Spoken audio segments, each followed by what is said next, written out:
Broadcasting from the business capital of the world, this is the Podcast Business News Network.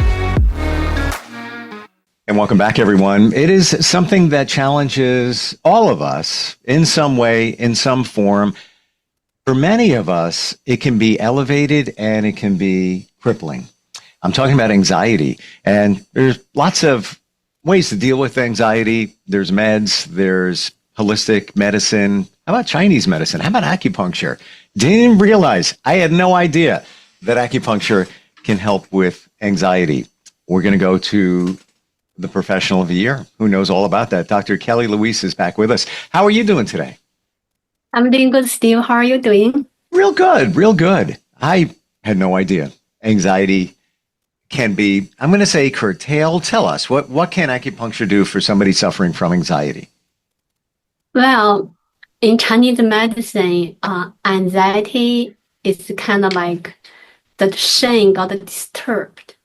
So there are different patterns. For example, we have liver qi stagnation with heat.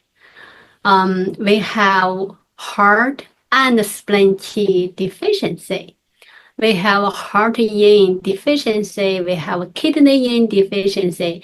There are different kind of patterns of anxiety. So they have different symptoms. Of course, we treat them in different way. Herbal formula or acupuncture points. We can talk about a couple of patterns, for example. Yeah, let's absolutely do that. Honestly, almost everybody I know suffers from anxiety. And would I be right in saying that we all have anxiety in some form? Some of us very little. It's my understanding that anxiety is needed to move your life forward. Like, for example, professional football player, big game coming up, he's ready to walk on the field. He's probably got a little bit of anxiety because he wants to perform well in the game. Is it true that we all have it? You're not wrong. I think, like you said, in some level, we all have a little bit anxiety.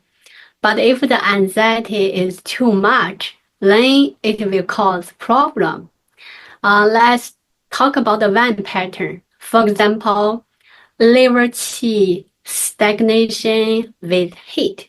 This is one of the pattern of anxiety. So the causes can be like emotional constraint, anger, or frustration. So long term, if you have been suffering with this, you may have liver qi stagnation with heat, and the symptoms can be like headaches, like red eyes, like dry mouth, like tight chest, like insomnia, anxiety with irritability. So you can have all these symptoms, which is pretty severe because if you have insomnia, you cannot fall asleep. You cannot have energy next day to do whatever job. So if you like anxiety with anger, then you cannot dealing with your coworker or your boss or your family member. That's also gonna really disturb your normal life. So if you have dry mouth, you feel thirsty all the time, you cannot be a teacher or you cannot be a host because you have to talk all the time, right? Sure. So if people have been suffering for these kind of symptoms, then we really need to treat because this like severe already. It can be crippling in many different ways. And I forgot about sleep issues. As a matter of fact, I just got a message from somebody, a friend of mine, who said that she fell asleep early, woke up at 2:15 a.m., couldn't go back to sleep because her mind was swirling and she was anxious about something. So let's go there. How does acupuncture support? What can we do? So if people like have liver qi stagnation, so these people, if you look at in the mirror, usually your tongue has the red edges. So the edge on the side usually redder than the tongue body. And also if you're not a professional, you cannot really check your pulse. But if you know a little bit of knowledge about the pulse, your pulse is going to be like very and rapid. So very is like when you play the guitar, the string is very tight. Like less is very, the pulse is. And the tongue cold, if you look at the mirror, your tongue cold may be yellow because when you have heat, that kind of like dry up the fluid, turn the cold from white, which a healthy tongue cold should be like thin and white. But if you look at it in the mirror, your tongue cold is yellow, which means you have some heat. So if you have all these symptoms, then you may need to have a professional to help you. If you go to Western medicine, I think they have other ways like drug stuff. But Chinese medicine, we have like herbal formula, or we have acupuncture points to help you.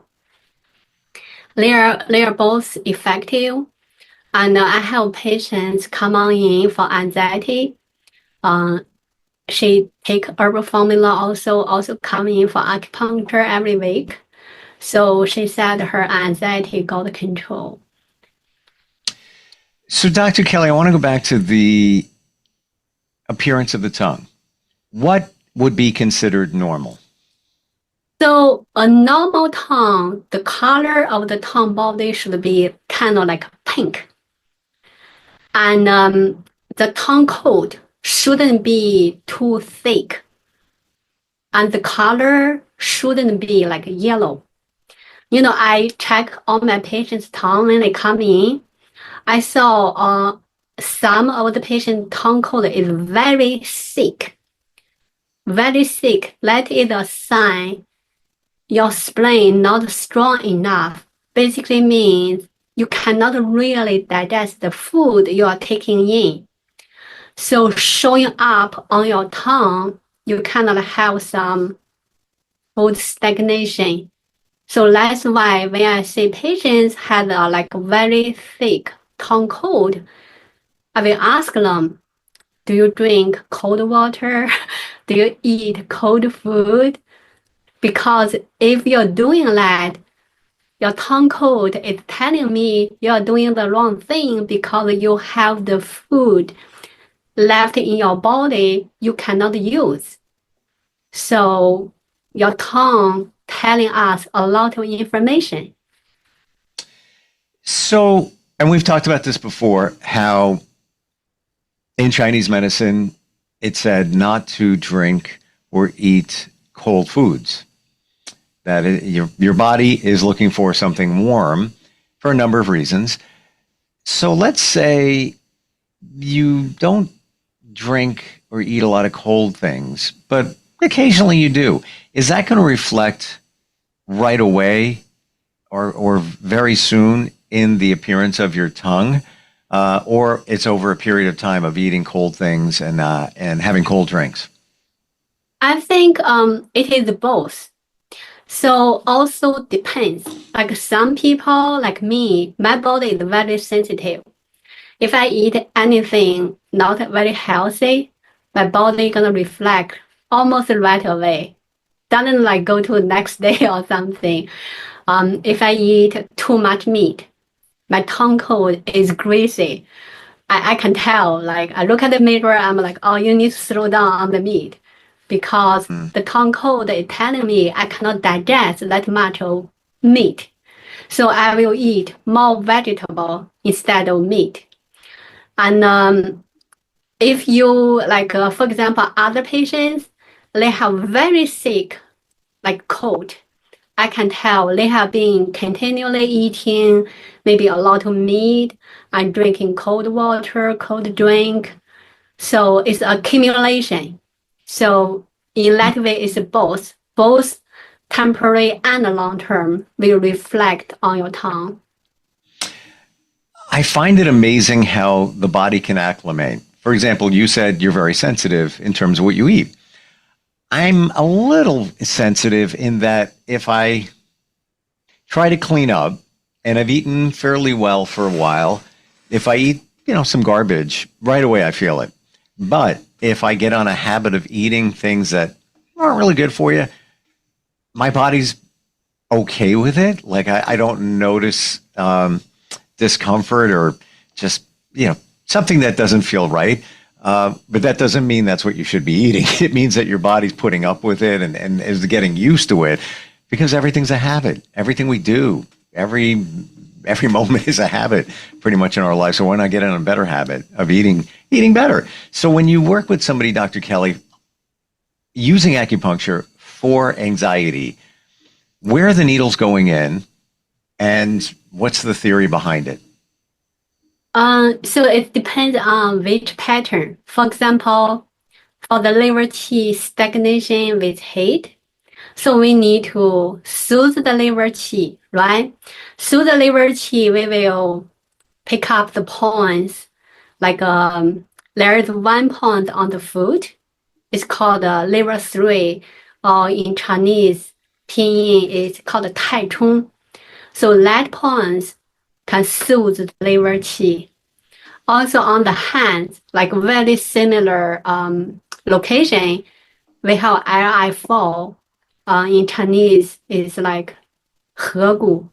So 合谷and 太冲. So liver 3 and Li4 in Chinese medicine, we call it 4 gates. So they are like 4 gates open up. Your qi started to move in your body. So your stagnant liver qi will not be stagnant anymore. It's going to start to move.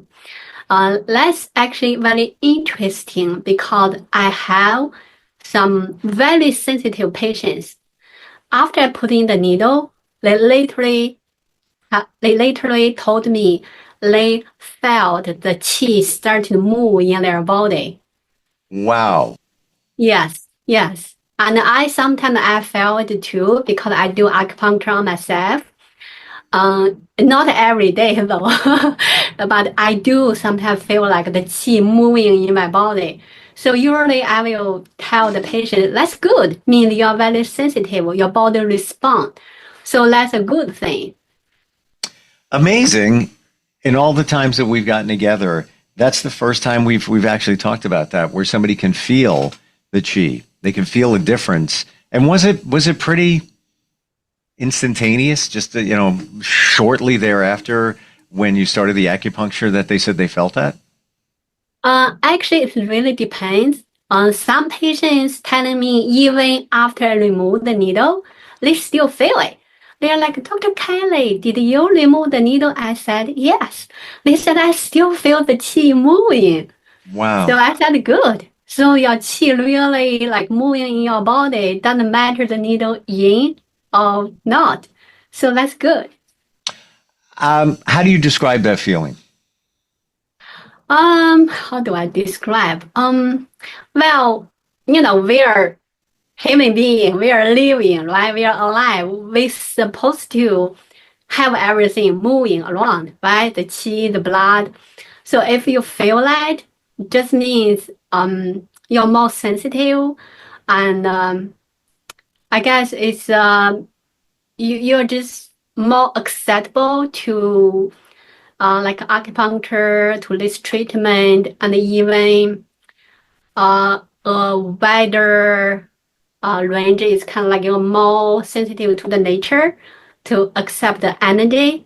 Like you go out to the nature, right? There are plants, there is fresh air.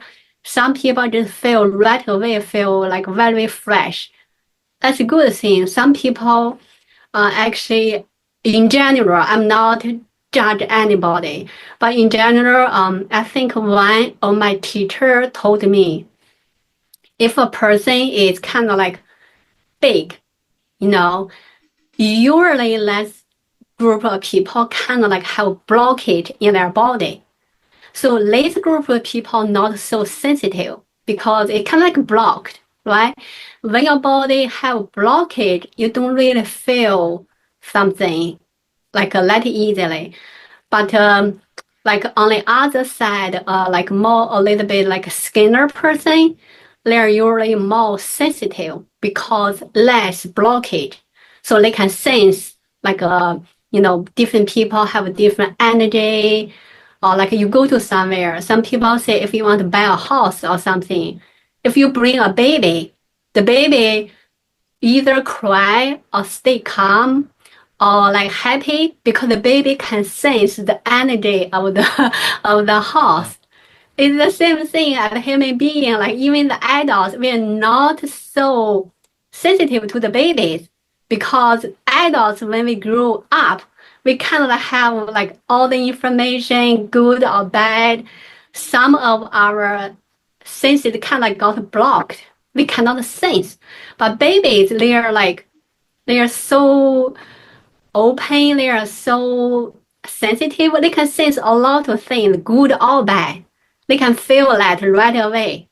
So in that way, I think people who are a little bit sensitive could be a good thing. So you're saying that a baby can pick up on the energy of the home. Yes, and I think so. I agree with you. And to your point, baby doesn't have to worry about paying the mortgage, the rent, where they're going to get their next meal from, any of that. So they can focus on receiving energy and just interpreting it. And I'd have to say the same is true for our pets, your cat, your dog. What do they have to worry about? They're grounded. They're always touching the ground. They don't have to worry about anything. You're feeding them. You're giving them love, shelter. Everything's great. What else do they have to do except sit there and feel the energy, focus on it, pick it up, which is, in my studies and in my opinion, it's evolutionary. They're doing that to protect themselves as well in case, you never know. It could be some harm coming their way. They're going to pick up on it. It's like when somebody walks in the house and your dog starts barking at them and you apologize. Yeah. I'm really sorry to say the dog is picking up on the energy of that person, whatever the energy is. There's a reason. They're not just barking at some random person. So I totally agree with you. The baby's picking up on it. And it's funny. Yeah, I never thought. I didn't know that when my kids were very small. But here we would be as parents, like, why? I can't understand why they're crying. There's probably a reason. They're either the obvious things, they need to eat, they're tired, they're fussy, or they're picking up on energy. It's pretty amazing how this energy thing works, right? Yes. And actually, there was an earthquake a long time ago, several years ago. People say, like, the scientists have all the equipment or something. They kind of can predict like the weather forecast or something. But actually the dogs, they already like started barking in a not a normal way.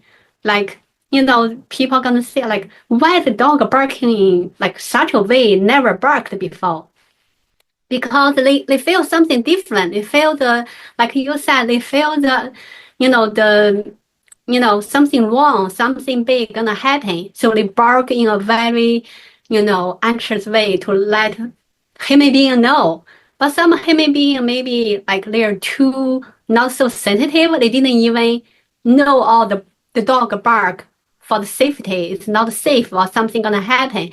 Some people may feel like, oh yes, the dog barking in such a way, there's something may happen. We need to be careful. So it's you are right. Pets actually more sensitive to human being. We don't feel that way anymore. Like, so many pollution, like food, like information, news, whatever, just blocked our sense to the nature. And think about it. Hundreds, thousands of years ago, why did people have a dog? It wasn't for companionship. It wasn't to have a cute pet in the cave. It was for security, sentinel. There was a reason, because these animals can pick up on the energy and would let you, that's the alarm system. They would let you know. Everything we're talking about here is energy. And is it true that that's what you're doing with acupuncture? You're changing the energy or allowing a better flow of energy. Would that be accurate or close to it, accurate to say? I think yes and no. So yes is because, Chinese medicine talk about the qi and blood, yin and yang all the time, right? Chinese medicine always talking about the balance. We don't have the term this and that to scare people, but we have balance or imbalance. So when people come on in, we just say, oh, you are imbalance. Imbalance of what, right? Imbalance of, for example, qi and blood. You are like deficient, or you have too much heat. We need to clear the heat. So when you talk about energy, it's kind of like qi, right? A lot of people translate qi as energy. So in that way, when we're doing acupuncture, we basically move your qi, right? So it's not stagnant. We also tonify you, give you more qi. Like, some patients, if they have a long qi deficiency, they may have like short breath. They cannot really breathe in the air. So in that way, they may need an inhaler, they may need to take drugs. But for acupuncture, we tonify your lung. So make your lungs stronger, then you can breathe in the air. You have more kind of like qi in your body. So you're not going to be like short of breath anymore. In that way, so you're right. When I said also wrong because acupuncture not only dealing with qi, we're also dealing with blood. So qi and blood, they are like go hand by hand. You cannot talk about just qi or just blood because in Chinese medicine, qi is the commander of blood and blood is the mother of qi. So if you don't have enough blood, you're not going to have enough qi. But if you don't have enough qi, your blood do not know where to go. So without the commander to tell the blood, you go. So in that way, we dealing like both qi and blood. So of course, we also talk about yin and yang, like cold and hot. We talk about a lot of stuff like substance. We talk about the shen. So, but the energy is part of it for sure. It's a very important part. Thank you for explaining that. It's clearer now, the blood, the qi connection between the two. And just still, my mind is still swirling over the fact that acupuncture can help people with anxiety. Imagine that, not having to take meds, things like that. Just go, Dr. Kelly, go see her. She's in New York City. Obviously, that's in person, but she also harnesses the power of Chinese medicine, herbals, and all of that. And as we said, that can be done virtually for anybody, anywhere. What's your website, Dr. Kelly? What's the best way to find you? So it's www.kelly121acupuncture.com. Is that the best way? Just go to your website. You have all the contact info there? Yes. And they can also call me or text me 347-885-1865. And I do have people calling me from other states though. They said they listen to the podcast. It's very helpful. They like it. They want to come in for treatment, but some people are just too far away. And some people say, oh, I just have a 2-hour drive. I can come to you. So, I mean, if you're too far away, you can stay local, find, acupuncturist to help you. If you are 2 hours away, if you want to come in, I can help you too. Thank you for all you offer, all you do to help people, support them, and for being our professional of the year. Thanks for being here today, too. Thank you, Steve. We'll be right back.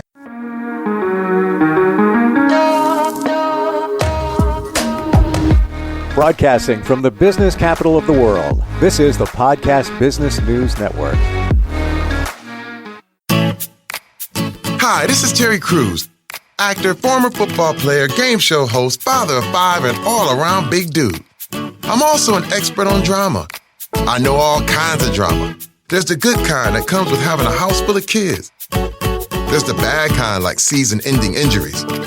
There's the necessary kind like having an agent in Hollywood. And there's silly drama like the drama around my percolating pectorals. And then there's the drama you can skip. Skip the drama that comes with not having your high school diploma or equivalency. Find free adult education classes near you and finish your high school diploma. Visit finishyourdiploma.org. Or text diploma to 97779. Message and data rates may apply. Reply STOP to opt out. That's diploma to 97779. And leave the drama to actors like me. Brought to you by the Dollar General Literacy Foundation and the Ad Council.